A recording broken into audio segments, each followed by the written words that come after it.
नमस्कार। कातिल ने किस सफाई से धोई है आस्तीन, वो जानता नहीं कि लहू बोलता भी। जी हाँ, अपने आप एक ऐसा महत्वपूर्ण मामला जिसमें इलाहाबाद हाई कोर्ट के 13 जजेस ने chief justice Allahabad high court को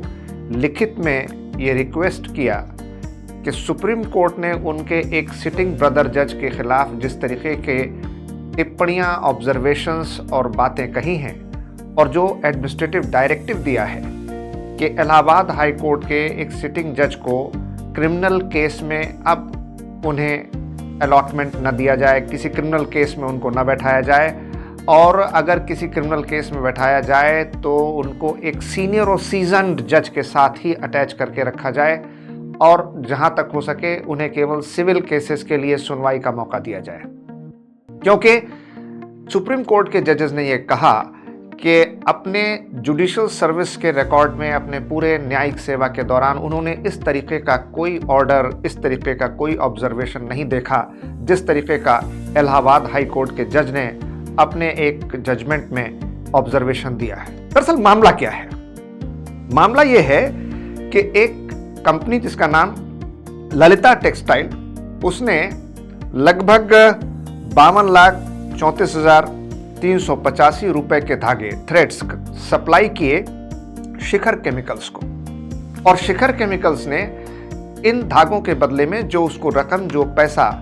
ललिता टेक्सटाइल मिल को वापस करना था, उसमें उसने अगस्त 2019 तक केवल 47,75,000 रुपए ही दिए। बाकी लगभग 4,59,385 रुपए बकाया रह गए, शेष रह गए, जो नहीं दिया गया। और तब ललिता टेक्सटाइल्स ने शिखर केमिकल्स पर लगातार इस प्रकार का दबाव बनाया कि उसकी बकाया धनराशि वापस की जाए। पहले कई बार नोटिसेस भेजे गए, फिर अपने एडवोकेट और लीगल टीम के जरिए बार बार शिखर केमिकल्स को यह कहा गया कि उनका बकाया जल्दी से जल्दी वापस किया जाए, लेकिन हर बार सारी कोशिशें नाकाम रहीं और जितने भी नोटिसेस या जितने भी इस तरीके की सूचनाएं वहां तक भेजी गईं, वो सब के सब वापस आ गईं। जीएसटी के द्वारा भी प्रयास किया गया, लेकिन कामयाबी नहीं मिली। और तब under section 406 of the Indian penal code, भारतीय दंड संहिता की धारा 406 में क्रिमिनल ब्रीच ऑफ ट्रस्ट, अमानत में खयानत, जी हाँ, आपराधिक विश्वास भंग करने का जो प्रावधान है वो लगाया गया और ललिता टेक्सटाइल ने शिखर केमिकल्स के ऊपर इस तरीके के आपराधिक मामला चलाने के लिए अनुमति मांगी। जब मामला इलाहाबाद हाई कोर्ट पहुंचा, जिसमें कि इलाहाबाद हाई कोर्ट के जज साहब ने ये ऑर्डर दिया कि अगर सिविल सूट के रिकवरी का कोई मामला है और वो कामयाब नहीं हो पा रहा है तो क्रिमिनल प्रोसीडिंग्स का सहारा लिया जा सकता है, और यहीं से बात बिगड़ गई। और जब इसकी अपील सुप्रीम कोर्ट में गई तो सुप्रीम कोर्ट में जो जज साहिबान थे, जस्टिस JB पार्डीवाला और जस्टिस R महादेवन, उन्होंने ये ऑब्जर्वेशन किया कि अपने न्यायिक जीवन के इतिहास में उन्होंने ऐसा कभी नहीं देखा कि सिविल मैटर में कोई क्रिमिनल प्रोसीडिंग इनिशिएट करने का ऑर्डर दिया जा सके। और इसलिए उन्होंने इलाहाबाद हाई कोर्ट के चीफ जस्टिस को ये ऑर्डर दिया कि जिस इलाहाबाद हाई कोर्ट के जज साहब की ओर से यह आदेश दिया गया है, उनको अब कभी भी कोई क्रिमिनल केस अलॉट न किया जाए और उनको सिविल केसेस ही केवल दिए जाएं। उन्हें अगर किसी क्रिमिनल केस में ज़रूरी हो तो उन्हें एक डिवीज़न बेंच या सीनियर जज और सीजन्ड जज के साथ बैठाया जाए। इस तरीके से जो ऑब्जर्वेशन सुप्रीम कोर्ट के जजेस ने दिया, तो इलाहाबाद हाई कोर्ट के बाकी जो ब्रदर जजेस थे उन्होंने इसका बड़ा विरोध किया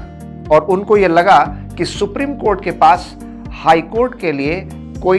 एडमिनिस्ट्रेटिव जुरिस्डिक्शन नहीं होता है, प्रशासनिक अधीक्षण नहीं होता है, उसके पास केवल एपेलेट जुरिस्डिक्शन है, अपीलीय क्षेत्राधिकार है। यानी कि इलाहाबाद हाई कोर्ट के जजेस को या किसी भी हाई कोर्ट के जजेस को कौन से केसेस अलॉट किए जाएंगे या कौन से केसेस अलॉट नहीं किए जाएंगे, ये काम chief justice of the high court का है। जिस तरीके से सुप्रीम कोर्ट में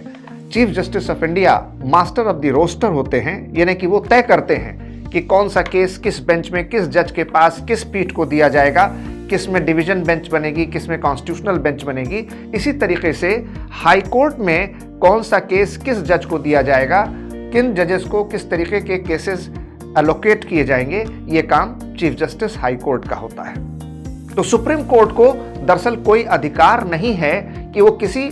हाई कोर्ट को ये ऑर्डर दे कि किस जज को कौन सा केस देना चाहिए, सिविल केस या क्रिमिनल केस देना चाहिए या नहीं देना चाहिए। और इसलिए इलाहाबाद हाई कोर्ट के 13 जजेस ने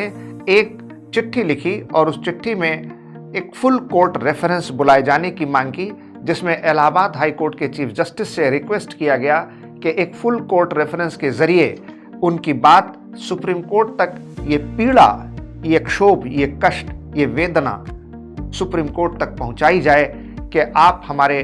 प्रशासनिक क्षेत्राधिकार का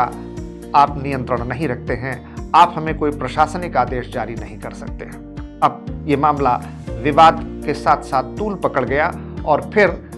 सुप्रीम कोर्ट ने यह फैसला किया है कि जस्टिस पार्डीवाला और जस्टिस आर महादेवन फिर से इस मामले की सुनवाई करेंगे और शायद अधिक संयत स्वर में, थोड़ा मॉडरेट व्यू देते हुए इस मामले को आगे एक बेहतर तरीके से ख़त्म करने की कोशिश करेंगे। और तब जस्टिस पार्डीवाला और जस्टिस महादेवन ने इलाहाबाद हाई कोर्ट के जस्टिस प्रशांत कुमार के खिलाफ दी गई कठोर टिप्पणियों को वापस ले लिया और मामले को एक खूबसूरत तरीके से अपने अंजाम तक पहुंचा दिया। यह था विवाद जिसको लेकर के